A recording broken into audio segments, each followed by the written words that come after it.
Hello दोस्तों, आज की कहानी है एक चित्रकार की कहानी।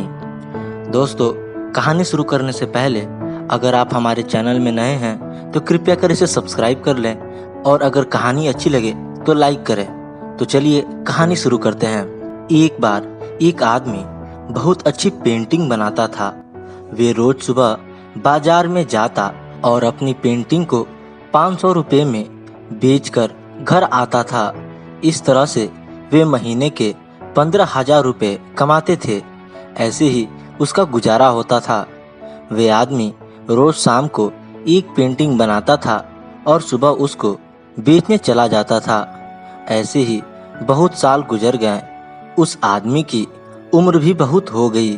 उसकी उम्र इतनी ज़्यादा हो चुकी थी कि उसके लिए अब पेंटिंग बनाना बहुत मुश्किल हो रहा था। पेंटिंग बनाते वक्त उसका हाथ कांपने लगता था। उसका एक बेटा था। उसने सोचा उसका यह पेंटिंग का हुनर वे अपने बेटे को सिखाएगा।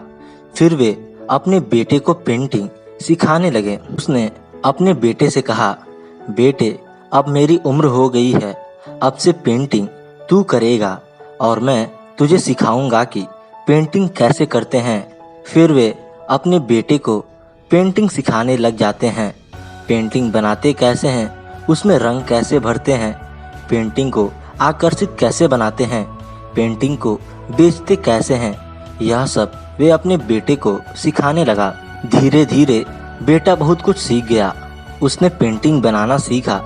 बेटे ने बहुत अच्छे से एक पेंटिंग बनाई। वो बाजार गया उसे बेचने और 100 रुपये में बेचकर घर आया। घर आकर उसने अपने पिता से यह बात कही।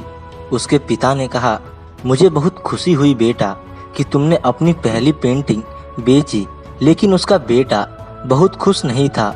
बेटे ने कहा, पिताजी, आप तो अपना पेंटिंग 500 रुपये में बेचकर घर आते थे, लेकिन मेरी पेंटिंग केवल 100 रुपये में बिकी। पिताजी, मुझे और सिखाइए, आपको ज़रूर कुछ ऐसा पता है जो कि मुझे नहीं पता। उसके पिताजी ने उसे और सिखाया। कुछ महीने बाद वो पेंटिंग में और भी बहुत अच्छा हो गया। उसने फिर एक पेंटिंग बनाई। इस बार उसने यह पेंटिंग 200 रुपये में बेची। वो घर आया, लेकिन वो तब भी खुश नहीं था। वो घर आया और अपने पिताजी से कहा, पिताजी, मैं अभी भी खुश नहीं हूँ, क्योंकि मेरी पेंटिंग केवल 200 रुपये में बिकी, लेकिन आपकी पेंटिंग 500 रुपये में बिकती थी। आपको अभी भी कुछ ऐसा पता है जो मुझे नहीं पता। उसके पिता ने उसे फिर से सिखाया। बेटे ने फिर से एक पेंटिंग बनाई। इस बार वो बाजार गया और अपनी पेंटिंग को 300 रुपये में बेचकर घर आया। वो घर आया और अपने पिताजी से कहा, पिताजी, मैंने इस बार अपनी पेंटिंग 300 रुपये में बेची। पिता ने कहा, बहुत अच्छी बात है, तुम तरक्की करते जा रहे हो बेटा। पर बेटा मायूस था। वे अपने पिताजी से बोला, पिताजी, अभी भी मेरी पेंटिंग 500 रुपये में क्यों नहीं बिक रही है?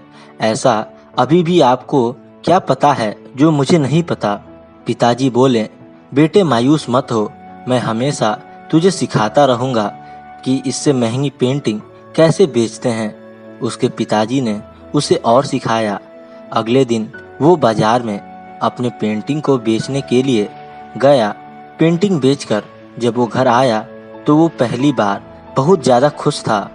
पिताजी ने कहा, इतने खुश क्यों हो बेटा? तो बेटे ने जवाब दिया, पिताजी, इस बार मैंने अपनी पेंटिंग 700 रुपये में बेची। पिता बहुत खुश हुए और कहा, मुझे बहुत खुशी हुई सुनकर कि तुम्हारी पेंटिंग 700 रुपये में बिकी। अब बेटा, मैं तुम्हें यह सिखाऊंगा कि पेंटिंग को 1000 रुपये में कैसे बेचते हैं। बेटा बोला, पिताजी बस करो, मैं आज पेंटिंग 700 रुपये में बेचकर आया। आपने कभी भी अपने पेंटिंग को 500 रुपये से ज़्यादा नहीं बेचा है और आप मुझे सिखाएंगे कि पेंटिंग को 1000 रुपये में कैसे बेचते हैं। पिताजी ने कहा, बेटा, अब तुम्हारी पेंटिंग 700 रुपये से ज़्यादा नहीं बिक पाएगी, क्योंकि तेरा सीखना बंद हो गया है। क्योंकि जब मैं अपने पिता से सीख रहा था, जो कि अपनी पेंटिंग को 300 रुपये में बेचते थे, तब मैंने भी किसी दिन अपनी पेंटिंग को 300 रुपये में बेची थी। तब मैंने भी अपने पिता से कहा था कि पिताजी, आपने अपने पेंटिंग को 300 रुपये में बेची और मैंने अपने पेंटिंग को 500 रुपये में बेची, तो अब मैं आपसे क्या सीखूं? बेटा, उस दिन से मैंने सीखना बंद कर दिया और आज तक मैं भी 500 रुपये से ज़्यादा पेंटिंग नहीं बेच पाया, क्योंकि मेरे अंदर अहंकार आ गया था और यह अहंकार जान का बहुत बड़ा दुश्मन है।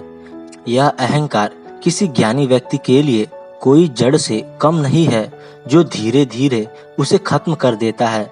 जब हम मानने लगते हैं कि हम इससे कैसे सीखते हैं, मैं तो इससे भी अच्छा कर रहा हूँ, तब हम सीखना बंद कर देते हैं और जिसका सीखना बंद हो जाता है उसका आगे बढ़ना बंद हो जाता है।